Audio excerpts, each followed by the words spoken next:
Hi friends, welcome to my channel Swathi kitchen creation.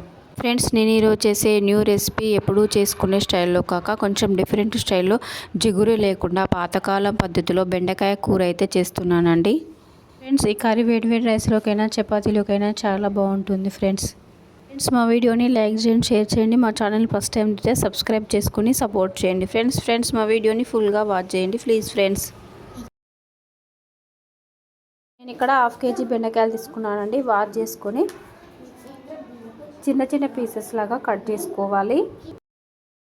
బెండకాయలు అయితే చాలా సన్నగా కట్ చేసుకోవాలండి. అప్పుడే మనం చేసే కర్రీ మరింత టేస్టీగా చాలా బాగుంటుంది. చాలా తొందరగా కర్రీ కూడా కుక్ అవుతుంది. బెండకాయ పీసెస్ అన్నీ ఇలానే కట్ చేసుకోవాలి. ఫ్రెండ్స్, నేను ఇక్కడ 2 టమాటోస్, గ్రీన్ చిల్లీస్, కొత్తిమీర, ఆనియన్స్ కట్ చేసుకుని పక్కన పెట్టేసుకోవాలి. స్టవ్ వెలిగించుకొని ప్యాన్ పెట్టుకొని 4 టేబుల్ స్పూన్ల ఆయిల్ యాడ్ చేసుకోవాలి.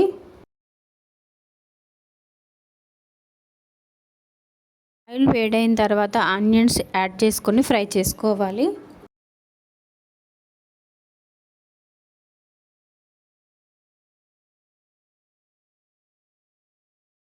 ఆనియన్స్ ఫ్రై అయిన తర్వాత కట్ చేసి పెట్టుకున్న బెండకాయ ముక్కలు యాడ్ చేసుకోవాలి. ఒకసారి బాగా కలుపుకోవాలి. స్టవ్ సిమ్లో పెట్టి 2-3 మినిట్స్ కుక్ చేసుకోవాలి. ఫ్రెండ్స్, 3 మినిట్స్ తర్వాత టమాటో పీసెస్ యాడ్ చేసుకోవాలి. కొత్తిమీర, గ్రీన్ చిల్లీస్ అన్నీ యాడ్ చేసుకోవాలి. బాగా కలుపుకోవాలి. ఒకసారి బాగా కలుపుకొని 2-3 మినిట్స్ కుక్ చేసుకోవాలి.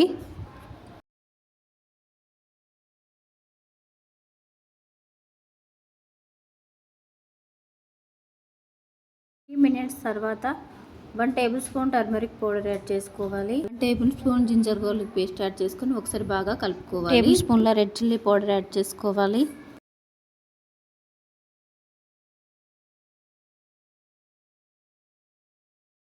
1.5 టేబుల్ స్పూన్ సాల్ట్ యాడ్ చేసుకోవాలి.